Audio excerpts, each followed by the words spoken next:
제 인생이 저 차갑고 더러운 쓰레기통 옆에서 끝나는 줄 알았습니다. 하나뿐인 손주는 병상에서 죽어가는데 세상 물정 모르는 오만한 재벌 손녀는 벌레 보듯 저를 짓밟았죠. 내까짓게 만든 음식은 더럽다. 제 평생의 자부심을 쓰레기 취급했습니다. 그 치욕과 모멸감 속에서 저는 그저 숨죽여 울 수밖에 없었습니다. 그런데 그들이 경멸하며 버린 바로 그 음식 속에 제 인생을, 아니 그들의 운명까지 송두리째 바꿀 마지막 기회가 숨어 있을 줄 누가 알았겠어요? 배신과 눈물, 상상조차 할 수 없었던 충격적인 반전, 그리고 당신의 속을 뻥 뚫어줄 통쾌한 복수까지. 지금부터 70대 재투성이 청소부 할머니의 기적 같은 인생 역전 드라마가 시작됩니다. 서울 강남, 밤이 깊어도 잠들지 않는 빌딩 숲, 그 중에서도 유독 위압적인 위용을 자랑하는 유성그룹 본사 건물. 저는 그 건물의 새벽을 여는 사람 박선희입니다. 어느덧 찌른 고개를 코앞에 둔 나이가 되었네요. 차가운 새벽 공기를 가르며 곡도를 닦는 제 손놀림은 이제 익숙하다 못해 무뎌졌습니다. 한때는 제 이름 석자를 내걸고 종로 뒷골목에서 선인의 반찬이라는 작은 가게를 꾸렸습니다. 정갈하고 깊은 맛, 그 손맛 하나로 아름아름 찾아주시던 손님들의 온기 가득한 눈빛이 제 인생의 가장 큰 자부심이었지요. 하지만 거대한 자본의 파도 앞에 제 작은 가게는 속절없이 쓰러졌습니다. 평생의 꿈과 땀이 서린 곳이었는데 이제는 아이러니하게도 어쩌면 제 가게를 몰락시킨 원흉일지도 모를 이곳 유성그룹에서 청소 용역원으로 일하며 병든 손주 녀석 약값을 벌고 있습니다. 벌써 3년이라는 시간이 그렇게 흘렀습니다. 오늘도 무사히 저는 속으로 되뇌었습니다. 부디 아무 일 없이 시간이 흘러가기를. 퇴근하면 우리 강우 얼굴 보러 가야지. 오늘은 열이 좀 내렸을까? 온통 그 아이 걱정뿐이었습니다. 바로 그때였습니다. 제발 마주치지 않기를 바랐던 날카롭고 요란한 하이힐 소리가 곡도 저편에서 빠르게 다가왔습니다.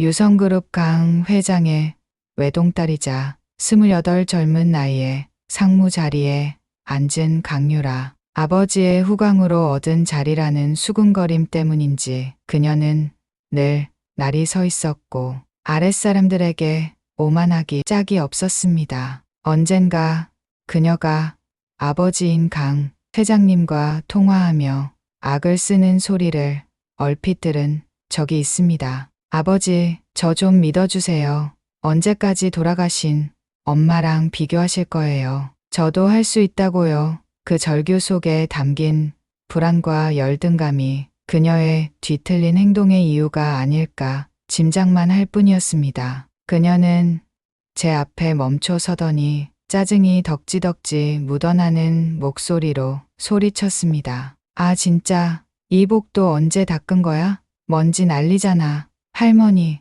똑바로 안 해요? 저는 황급히 허리를 숙였습니다.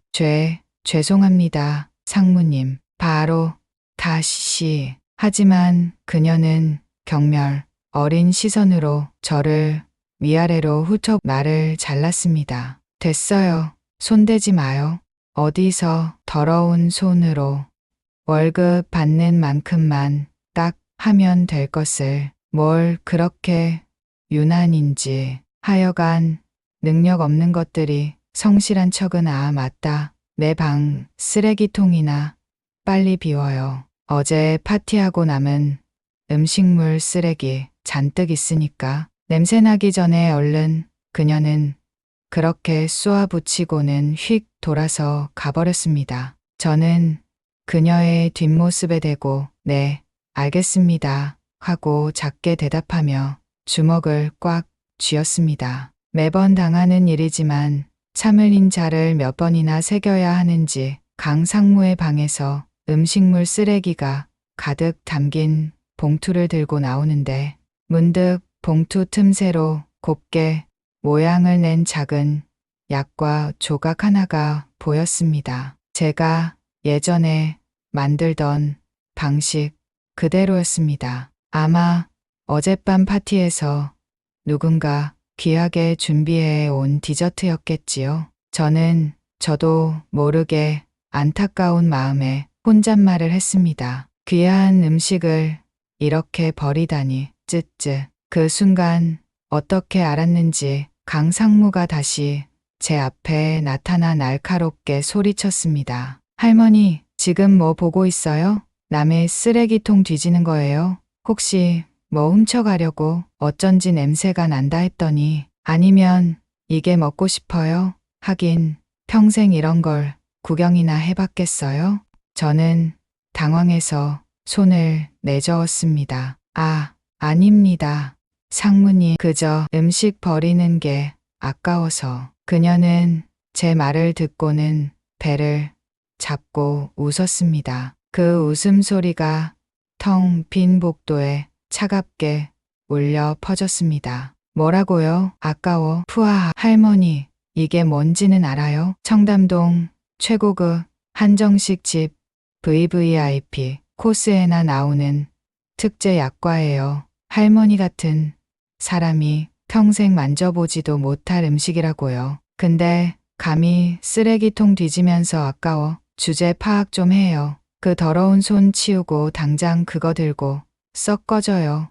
보기만 해도 재수없어. 그녀의 모멸적인 말과 경멸이 가득 담긴 눈빛은 제 심장을 난도질하는 듯 했습니다. 평생을 바쳐 지켜온 제 음식에 대한 자부심이 본밖에 모르는 젊은 상사에게 이렇게 무참히 짓밟히다니요. 저는 더 이상 참을 수가 없어 청소 도구함 뒤로 몸을 숨기고 터져나오는 눈물을 조용히 훔쳐냈습니다. 서러움과 분노가 뒤섞여 온몸이 부들부들 떨렸습니다. 괜찮다, 선이야.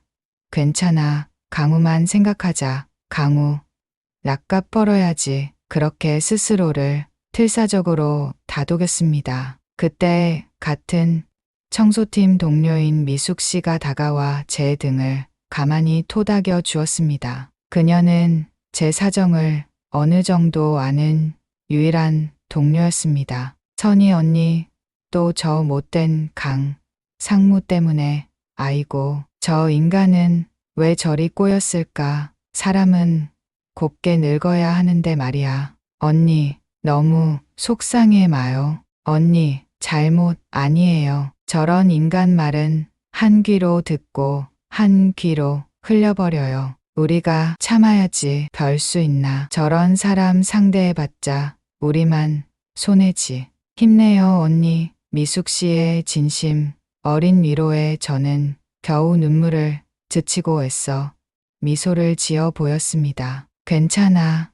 미숙 씨. 신경 쓰지 마. 난 괜찮아. 며칠 뒤 회사 전체가 중요한 행사 준비로 술렁했습니다. 그룹의 명운이 걸렸다는 해외 VVIP 투자자들과의 만찬이 코앞으로 다가왔기 때문입니다. 나중에 김 비서님을 통해 전해 듣게 된 이야기지만 강 회장님은 그 만찬에 내놓을 특별한 한국의 맛을 찾지 못해 아주 깊은 시름에 잠겨 있었다고 합니다. 그저 화려하기만 한 음식이 아닌 한국인의 삶과 정신이 담긴 깊고 진솔한 맛. 회장님은 바로 그런 음식을 간절히 원하셨다고 합니다. 회장님은 비서에게 이렇게까지 말씀하셨답니다. 김 비서, 아직도 그만한 곳을 못 찾았단 말인가?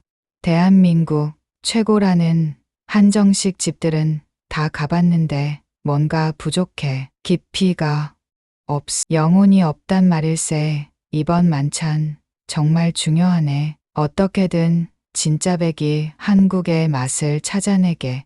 그러자 김 비서가 조심스럽게 대답했답니다. 죄송합니다, 회장님. 최선을 다해 찾고 있습니다만 요즘은 다들 비슷비슷해서 혹시 예전에 종로에서 유명했던 선인의 반찬이라고 기억하십니까? 그 집 음식이 정말 깊은 맛이 있었는데 안타깝게 몇 년 전에 문을 닫아서 강 회장님은 그 이름을 듣고 잠시 먼 곳을 바라보셨다고 합니다. 희미한 기억 속에서 무언가를 더듬는 듯한 표정으로 말입니다. 선인의 반찬 들어본 것 같기도 하고 그래. 그런 집이 있었지. 내 아내가 살아있을 때 몸이 약해 입맛을 잃으면 가끔 그 집 음식을 먹고 기운을 차리곤 했었지. 아내의 사촌 동생이 하던 가게라고 했던가 맛이 참 정갈하고 깊었어.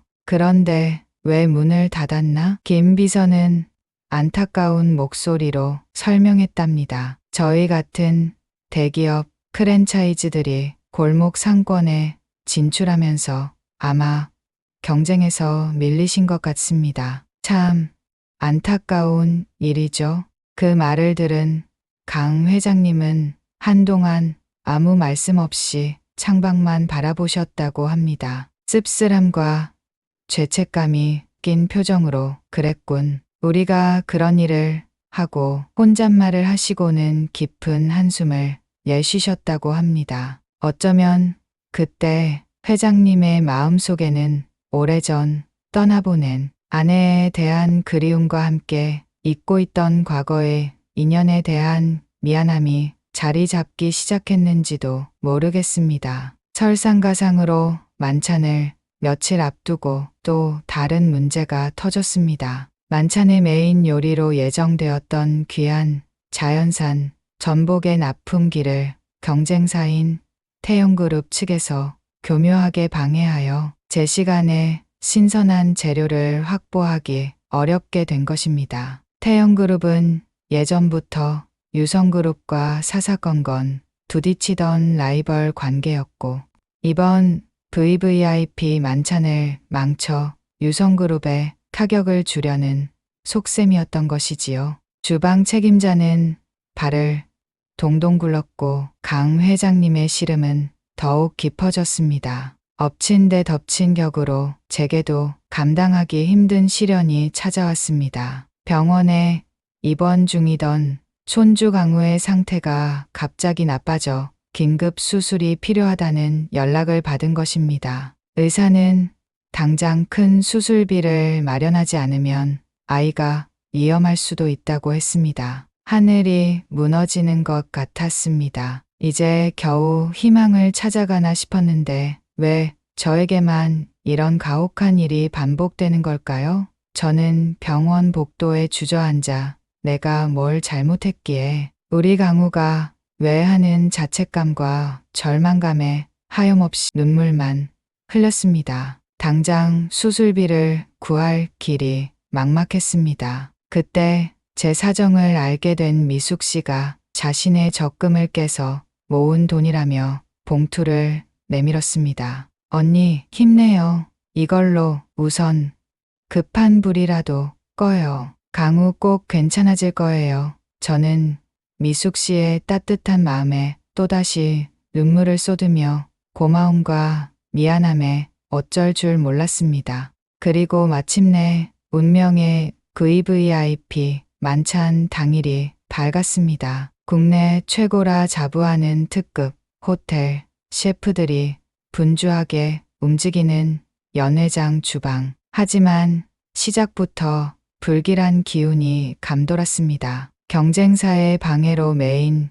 요리 재료는 확보되지 않았고 설상가상으로 디저트를 책임지기로 한 파티시에는 갑작스러운 사고로 병원에 실려갔다는 소식이 전해졌습니다. 만찬 시간은 코앞으로 다가오는데 주방은 그야말로 아수라장이었습니다. 이 모든 상황을 지휘하던 강 상무는 얼굴이 새파랗게 질려서 어쩔 줄 몰라 하며 책임자들에게 고함만 질러댔습니다. 뭐 하는 거야, 다들. 정신 안 차려? 재료도 없고 디저트도 없으면 어쩌자는 거야. 아버지 실망시키면 나 너희들 가만 안 둬. 다 책임져야 할 줄 알아. 그녀의 히스테릭한 목소리가 불안감에 휩싸인 주방을 더욱 혼란에 빠뜨렸습니다. 저는 연회장 한쪽 구석에서 묵묵히 바닥을 닦으며 그 모든 상황을 지켜보고 있었습니다. 제 마음은 이미 지옥과 같았습니다. 손주 녀석은 수술대 위에 누워 사경을 헤매고 있는데 저는 여기서 남의 잔치 뒷수발이나 하고 있다니. 하지만 동시에 아수라장이 된 주방과 속수무책으로 당황하는 사람들을 보며 제 안에 잠들어 있던 음식 장인의 혼이 꿈틀거리는 것을 느꼈습니다. 그때 미숙 씨가 다가와 제 팔을 붙잡고 가급하게 속삭였습니다. 언니, 지금이 기회일지도 몰라. 언니, 실력을 보여줄 기회. 저 사람들 저러다 다 망하겠어. 언니가 나서서 해결해봐. 강우 수술비도 어쩌면. 미숙 씨의 말에 저는 정신이 번쩍 들었습니다. 그래, 어쩌면 이것이 하늘이 주신 마지막 기회일지도 모른다. 우리 강우를 살릴 수 있는 기회, 그리고 내 마지막 자존심을 지킬 수 있는 기회. 저는 결심했습니다. 저는 숨을 크게 한번 내쉬고 혼란스러운 주방 한가운데로 걸어 나갔습니다. 그리고 차분하지만 그 누구도 무시할 수 없는 단호한 목소리로 말했습니다. 제가 한번 해보겠습니다. 제 갑작스러운 등장에 주방 안에 모든 사람들의 시선이 일제히 저에게 쏠렸습니다. 강상무는 믿을 수 없다는 듯 경멸과 조소가 뒤섞인 표정으로 소리쳤습니다. 뭐, 할머니, 지금 제정신이야? 여기가 어디라고? 감히 당장 안 나가? 경비 불러서 이 할머니 당장 끌어내, 당장. 저는 그녀의 눈을 피하지 않고 똑바로 바라보며 말했습니다. 상무님, 지금은 사람을 가릴 때가 아닌 것 같습니다. 이 만찬 회장님께도 그룹에도 중요한 자리 아닙니까? 저에게 남은 시간과 이곳 주방을 쓸 수 있게 허락해 주십시오. 제가 책임지고 디저트와 메인 요리를 대신할 만한 특별한 음식을 준비하겠습니다. 강 상무는 코웃음을 치며 비아냥거렸습니다. 웃기지 마. 할머니가 뭘 할 수 있는데? 청소나 하던 주제에 당신이 만든 음식을 누가 먹는다고 그래?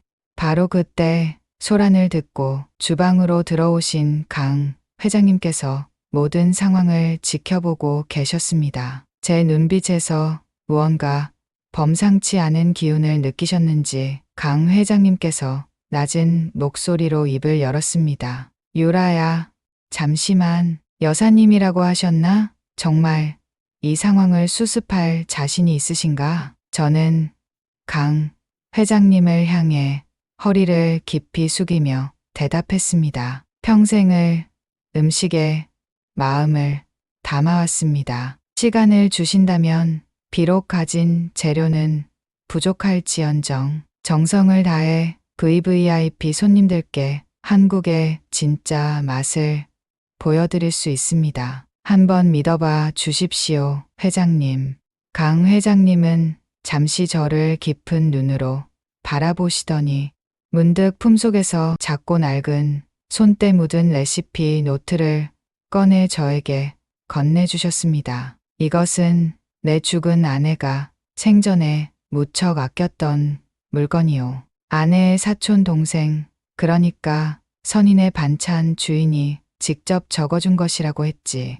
혹시 이것이 여사님께 도움이 될지 모르겠소. 저는 떨리는 손으로 그 노트를 받아들었습니다. 펼쳐보는 순간 저는 숨을 멈출 수밖에 없었습니다. 그 노트에 적힌 것은 다름 아닌 제가 젊은 시절 사촌 언니에게 직접 적어주었던 저만의 비법 레시피들이었습니다. 사촌 언니가 시집 가면서 제게 부탁해서 정성껏 적어주었던, 이제는 기억 속에서 희미해졌던 저만의 비법들이 고스란히 담겨 있었습니다. 이것은 운명일까요? 저는 다시 한번 강 회장님을 바라보며 결연한 의지를 다졌습니다. 강 회장님은 제 눈빛을 읽으셨는지 마침내 결단을 내리셨습니다.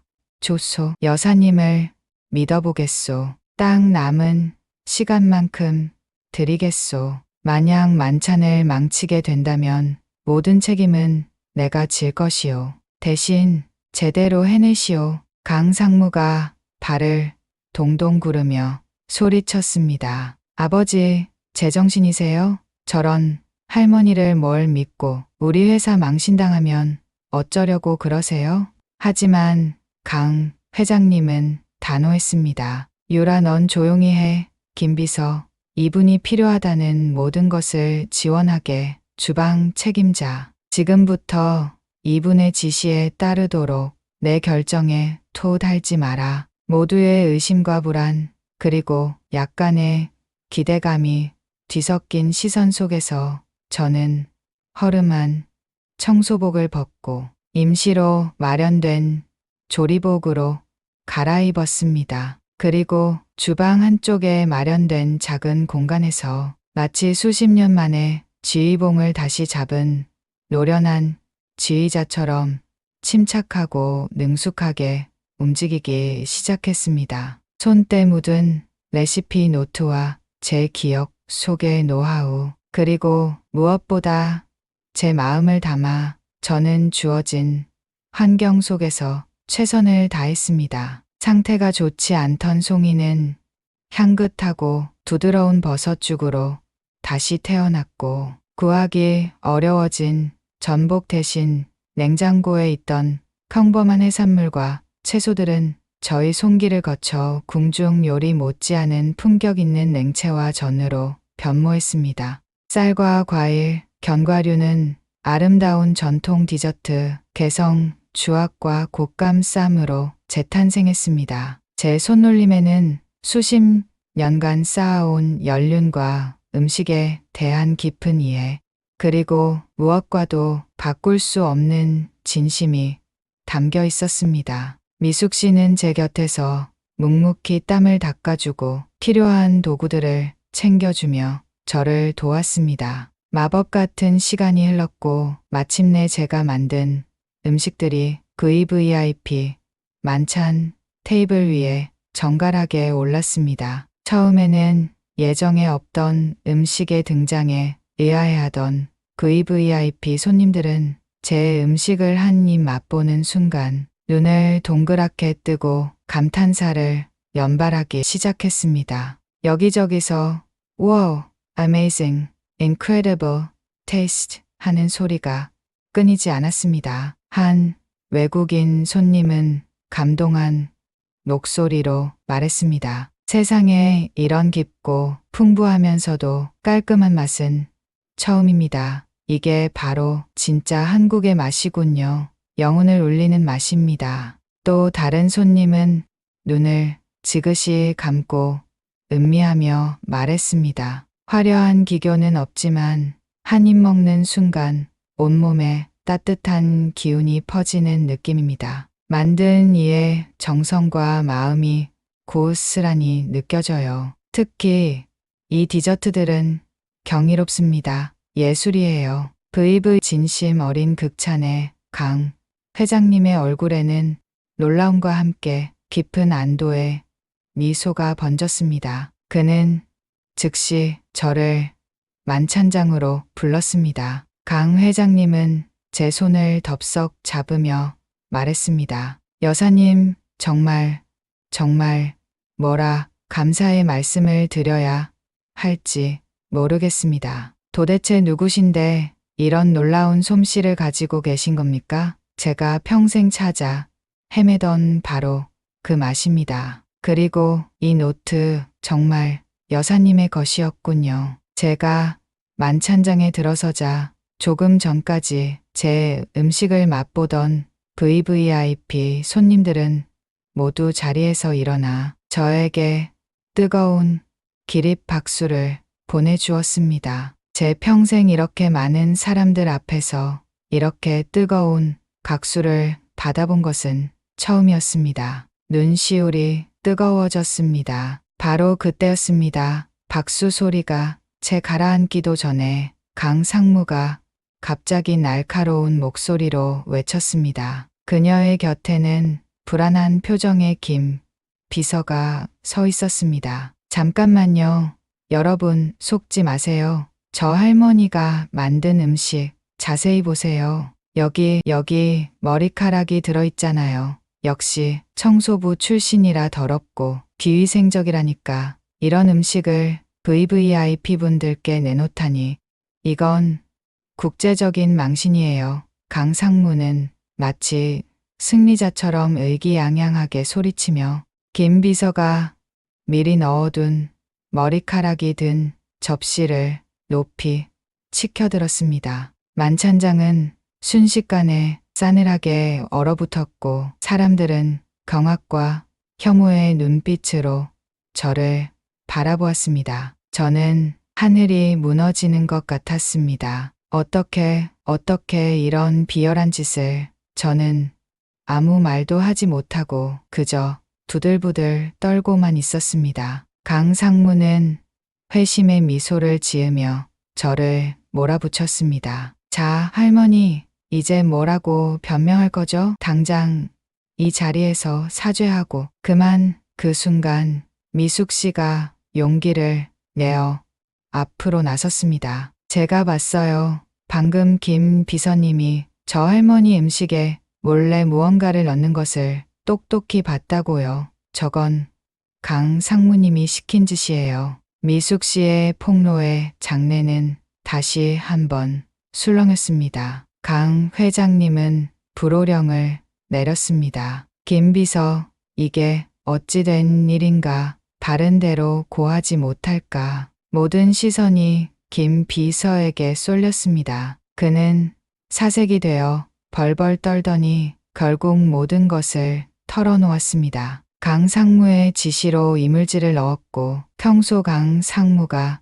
저를 괴롭혀왔으며 심지어 경쟁사인 태영그룹과 내통하여 이번 만찬을 망치려 했다는 충격적인 사실까지 말입니다. 아마도 김 비서는 강 상무에게 약점을 잡혔거나 더 큰 자리를 약속받고 이런 짓을 벌였겠지요. 하지만 마지막 순간 그의 양심이 모든 것을 폭로하게 만든 것입니다. 모든 진실이 밝혀지자 강 회장님은 극도로 분노했습니다. 그는 그 자리에서 강 상무와 김 비서를 해고하고 그룹 감사팀에 정식 수사를 의뢰했습니다. 그리고는 저에게 다가와 모든 사람들 앞에서 다시 한번 깊이 고개를 숙였습니다. 여사님, 제가 딸 자식을 잘못 키웠습니다. 그리고 이런 귀한 분을 몰라 뵙고 정말 죄송합니다. 부디 노여움을 푸시고 제 아내와의 인연을 생각해서라도 저희 그룹의 한식 고문직을 맡아주십시오. 제가 평생 여사님을 존경하고 모시겠습니다. 저는 회장님의 진심을 느낄 수 있었습니다. 저를 향해 진심으로 머리 숙이는 강 회장님과 여전히 저를 향해 존경의 눈빛을 보내는 사람들을 바라보았습니다. 저는 떨리는 목소리로 대답했습니다. 회장님, 저 같은 사람에게 이런 기회를 주셔서 감사합니다. 다만 저는 대단한 사람이 아닙니다. 그저 음식을 통해 사람들과 마음을 나누고 싶을 뿐입니다. 그리고 저는 저를 바라보는 VVIP 손님들을 향해 말했습니다.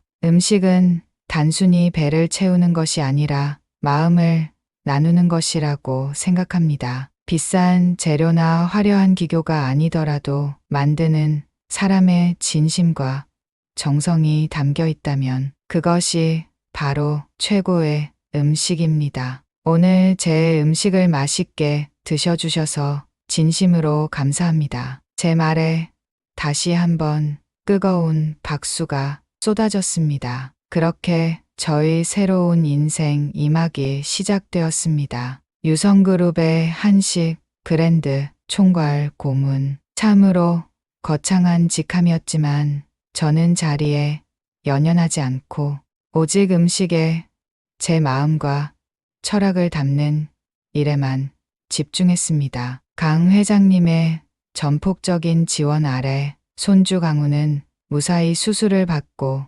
기적처럼 건강을 되찾았습니다. 퇴원하는 날 저는 강우에게 약속했던 갈비찜과 잡채를 한 상 가득 차려주었습니다. 할머니, 진짜 맛있다. 세상에서 제일 맛있어.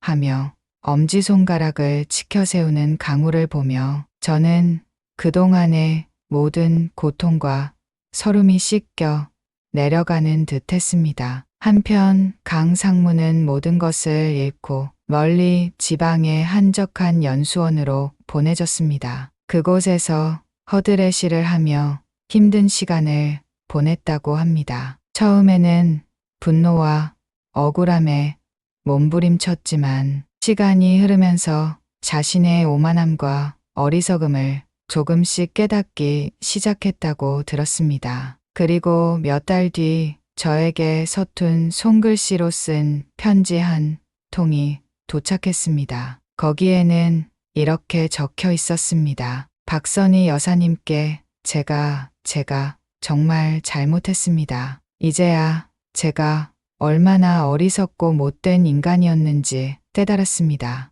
염치 없지만 저에게 다시 한번 기회를 주실 수는 없을까요? 제가 무엇부터 다시 시작해야 할지 길을 알려주시면 안 될까요? 저는 그 편지를 읽고 한참을 생각했습니다. 그리고는 제가 정성껏 만든 반찬 몇 가지와 함께 짧은 답장을 보냈습니다. 넘어져 봐야 비로소 보이는 것들이 있더군요. 늦지 않았으니 음식의 기본부터 다시 배우며 마음을 닦아보길 바랍니다. 용서라기보다는 음식으로 사람의 마음을 보듬는 저만의 방식이었습니다. 시간은 흘러 제가 총괄하는 유성그룹의 한식 브랜드는 세계적인 성공을 거두었고 마침내 권위 있는 글로벌 푸드 엑스포에 강당이 초청받는 영광까지 안게 되었습니다. 저는 강 회장님과 함께 수많은 세계인들 앞에 서서 연설을 했습니다. 저는 평생 음식에 마음을 담아왔습니다. 이 음식은 단순히 배를 채우는 것을 넘어 제 삶의 기쁨이자 슬픔 그리고 희망이었습니다. 이것은 바로 제 인생의 맛입니다. 제 연설에 뜨거운 박수갈채가 쏟아졌습니다. 그 순간 객석 한쪽에서 낡은 조리복 차림으로 저를 향해 존경의 눈빛으로 각수를 보내고 있는 한 젊은 여성을 보았습니다. 바로 강유라 전 상무였습니다. 그녀는 연수원 생활을 마치고 이름 없는 작은 식당의 주방 보조로 들어가 밑바닥부터 재 출발을 하고 있다는